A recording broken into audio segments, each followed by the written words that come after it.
प्रादेशिक समाचार के साथ मैं ज्ञानेश्वर प्रसाद श्रीवास्तव। पहले मुख्य समाचार। राज्य में 3 नवंबर को होने वाले दुमका और बेरमो उपचुनाव का प्रचार आज शाम हो जाएगा समाप्त। राज्य में पिछले 24 घंटे के दौरान कोरोना संक्रमितों का आंकड़ा पहुंचा 1 लाख के पार। 474 नए संक्रमितों की पुष्टि, 367 संक्रमित हुए स्वस्थ। केंद्र सरकार ने दीपावली से पहले 25,000 टन प्याज आयात करने की बनाई योजना, जबकि आलू का आयात शुल्क 30% से घटाकर किया गया 10%।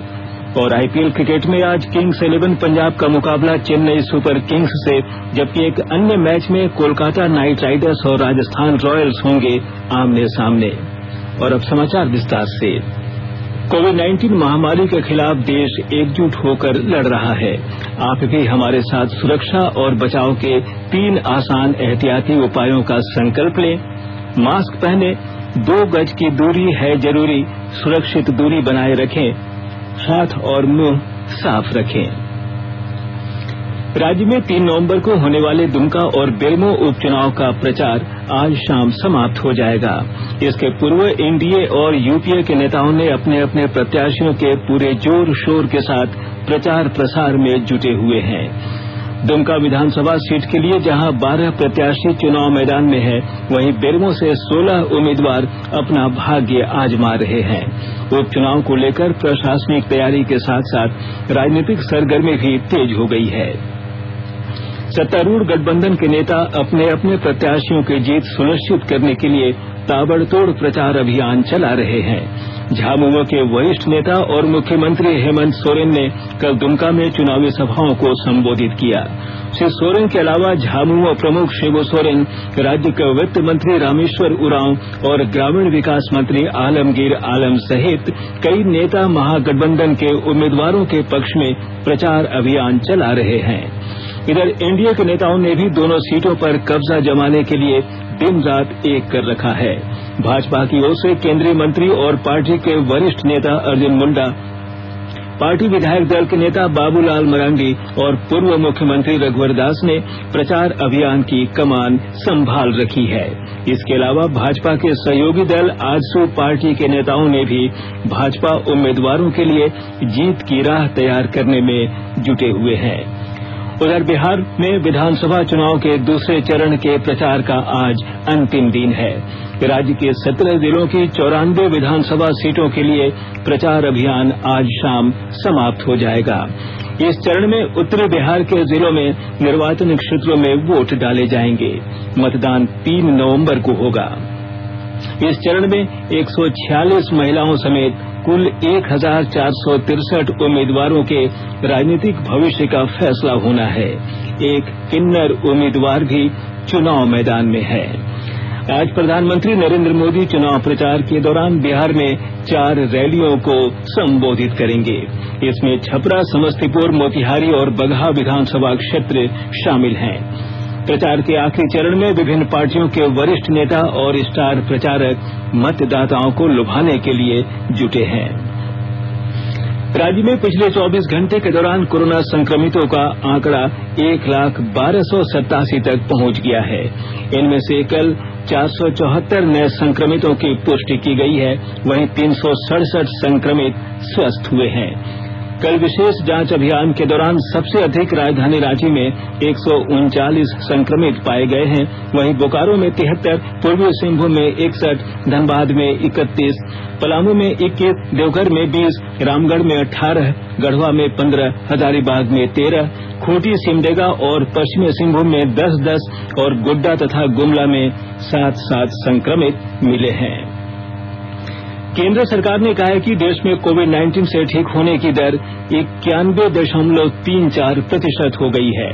पिछले 24 घंटे में 59,000 से अधिक कोविड मरीज स्वस्थ हुए।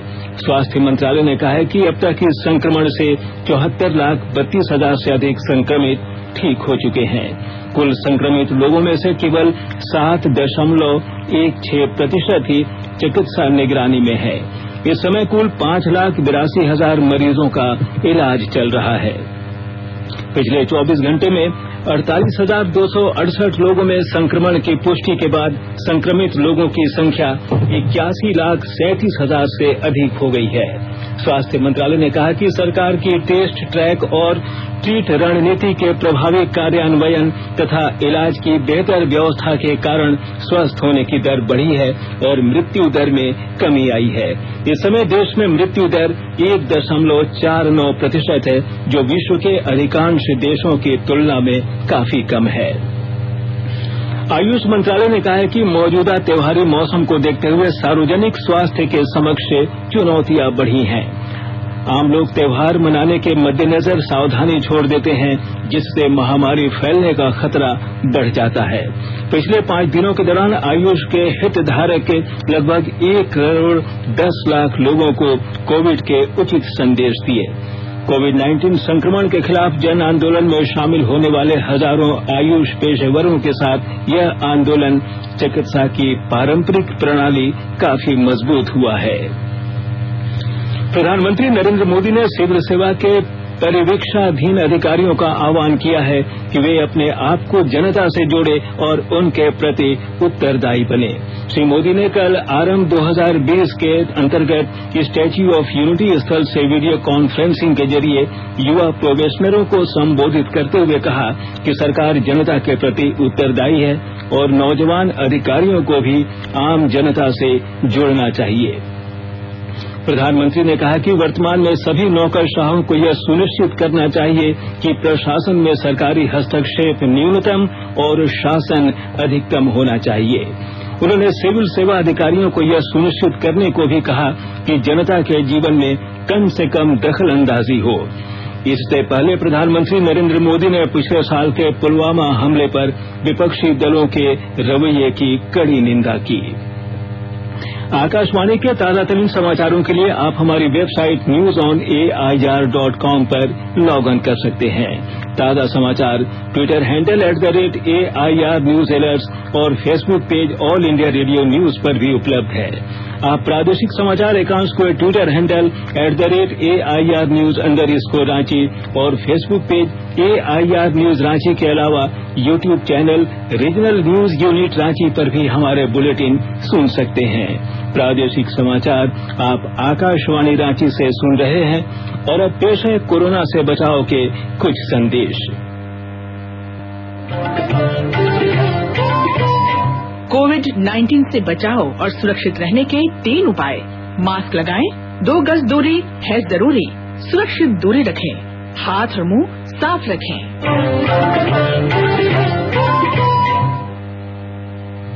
प्रादेशिक समाचार में आपका फिर से स्वागत है। केंद्र सरकार ने दीपावली से पहले 25,000 टन प्याज आयात करने की योजना बनाई है।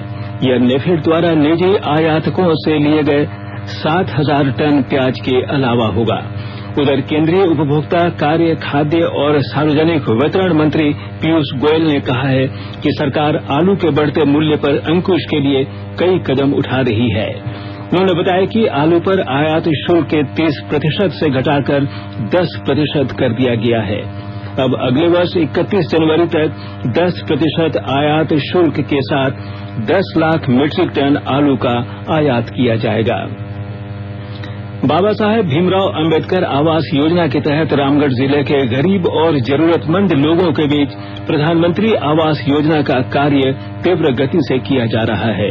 विस्तृत ब्यौरा दे रहे हैं हमारे रामगढ़ संवाददाता। बाबा साहेब भीमराव अंबेडकर आवास योजना के संबंध में राज्य सरकार द्वारा रामगढ़ जिला प्रशासन को कई निर्देश दिए गए हैं। दिए गए निर्देशों के आलोक में जिले के सभी गरीब एवं जरूरतमंद लोग जिनका नाम सेक डाटा 2011 में अंकित है, उन्हें प्रधानमंत्री आवास योजना के तहत आवास उपलब्ध कराने का कार्य तीव्र गति से किया जा रहा है। इस क्रम में जिले के सभी प्रखंडों में विशेष अभियान के तहत प्रखंड समन्वयकों द्वारा प्रधानमंत्री आवास योजना के तहत लाभुकों को उपलब्ध कराए जा रहे आवास के प्रति हो रहे कार्यों का निरीक्षण किया जा रहा है। इस दौरान प्रखंड समन्वयकों के द्वारा सभी लाभुकों को जल्द से जल्द आवास निर्माण का कार्य पूर्ण करने हेतु प्रेरित किया जा रहा है। कौशल किशोर तिवारी, आकाशवाणी समाचार, रामगढ़। आईपीएल क्रिकेट में आज किंग्स 11 पंजाब का मुकाबला चेन्नई सुपर किंग्स से होगा, जबकि कोलकाता नाइट राइडर्स और राजस्थान रॉयल्स से आमने सामने होंगे। इससे पूर्व सनराइजर्स हैदराबाद ने कल रात शारजाह में रॉयल चैलेंजर्स बेंगलुरु को 5 विकेट से हरा दिया। सनराइजर्स को जीत के लिए 121 रन चाहिए थे, जो उसने 5 विकेट के नुकसान पर 14 ओवर और 1 गेंद में बना दिए। इससे पहले रॉयल चैलेंजर्स ने पहले बल्लेबाजी करते हुए निर्धारित 20 ओवर में 7 विकेट पर 120 रन बनाए। और अब अंत में मुख्य समाचार एक बार फिर। राज्य में 3 नवंबर को होने वाले दुमका और बेरमो उपचुनाव का प्रचार आज शाम हो जाएगा समाप्त। राज्य में पिछले 24 घंटे के दौरान कोरोना संक्रमितों का आंकड़ा पहुंचा 1 लाख के पार। 474 नए संक्रमितों की पुष्टि, 367 संक्रमित हुए स्वस्थ। केंद्र सरकार ने दीपावली से पहले 25,000 टन प्याज आयात करने की बनाई योजना, जबकि आलू का आयात शुल्क 30% से घटाकर किया गया 10%। और आईपीएल क्रिकेट में आज किंग्स 11 पंजाब का मुकाबला चेन्नई सुपर किंग्स से, जबकि एक अन्य मैच में कोलकाता नाइट राइडर्स और राजस्थान रॉयल्स होंगे आमने सामने। इसके साथ ही आकाशवाणी रांची से प्रादेशिक समाचार का ये बुलेटिन समाप्त हुआ। नमस्कार। घर में रहिए, सुरक्षित रहिए और सुनते रहिए आकाशवाणी।